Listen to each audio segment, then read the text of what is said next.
Hello, আসসালামু আলাইকুম। কেমন আছেন সবাই? আশা করি সবাই ভালো আছেন। তো খান ব্লগ থেকে আমি আপনাদের সবার প্রিয় খান ভাই বলছি।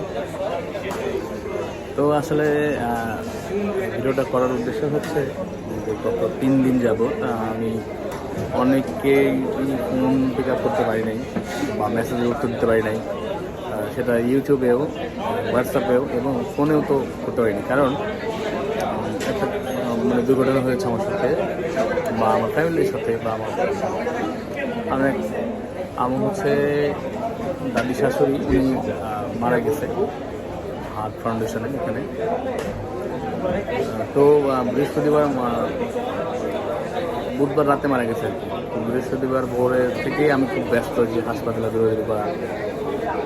উনি মূলত আইসিইউতে ভর্তি ছিল, তো উনি মারা গিয়েছে। তারপরে ওনাকে নিয়ে ঢাকাতে যেহেতু মারা গিয়েছে, আমাদের গ্রামে যেতে হয়েছে। তারপর মাটিতে দেওয়ার পরে তারপর একটু দোয়ার আয়োজন করে মাটিতে দিয়ে দোয়ার আয়োজন করে আসলাম। এর মধ্যে এই গ্যাপটার মধ্যেই আসলে গ্রামের এখানে নেটওয়ার্ক ওইভাবে পাওয়া যায় নাই। বিদ্যুতের খুব ডিমান্ড হয়েছিল এখানে। বিদ্যুৎ দেখা যাচ্ছে সকাল 6টায় গেছে, সন্ধ্যা 6টায় আসছে, এরকম মানে কাজ করতেছিল না। সেই জন্য সমস্যার কারণে মোবাইলের চার্জও ছিল না, এখানে নেট ভালো কাজ করে না। যার কারণে আমি প্রায় হিউজ পরিমাণ ফোন আমি বৃহস্পতি শুক্র শনি 3 দিন কিছু মানুষের যখন আমি পার্সে ফোন রিসিভ করছি, অনেকে ফোন রিসিভ করতে পারিনি বা কথা বলতে পারিনি, মেসেজের উত্তর দিতে পারিনি আপনাদের, এবং ইউটিউবের রিপ্লাই তো দিতে পারিনি। তো আমি এই কাজগুলো পর্যায়ক্রমে এখন করব।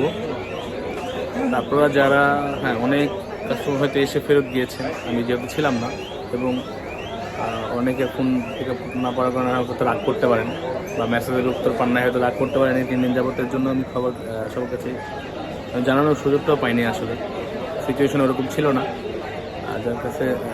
যার কারণে এটা হয়ে ওঠে নাই, এবং এটার জন্য আমি খুবই সরি এবং খুবই দুঃখিত। সবাই আমার জন্য দোয়া করবেন, আমার ফ্যামিলির জন্য দোয়া করবেন। একটা ক্রান্তিকাল যাচ্ছে। কিছুদিন আগে আপনারা জানেন যে আমার বাবা মারা গেল, আমার আন্টি মারা গেল, এখন আবার আমার দাদি শাশুড়ি উনি মারা গেল। আসলে একটা ট্র্যাজেডি চলতেছে বলতে পারেন। তো আশা করি সবাই বুঝতে পারবেন জিনিসটা, এবং আমার ফ্যামিলির জন্য দোয়া করবেন, আমার দাদির জন্য দোয়া করবেন। উনি যেহেতু মারা গেছে, উনি আইসিইউতে ভর্তি ছিল, আল্লাহ যাতে ওনাকে মারা যেহেতু গিয়েছে বেস্ট অনুষ্ঠিত করে, এবং আমার জন্য দোয়া করবেন। এবং নতুনভাবে কাজ শুরু করেছে আমাদের কাছে, কিন্তু এখন অ্যাভেলেবেল পেয়ে যাবেন সব ফোনই। আপনার স্যামসাংয়ের যে ফোনগুলো কিনে থাকেন আপনার আমার কাছ থেকে, বেস্ট ডিভাইসগুলো সবই আছে। এবং আমি এসে পড়েছি, এখন ইনশাল্লাহ সব ধরনের প্রোডাক্টই পাবেন আশা করি।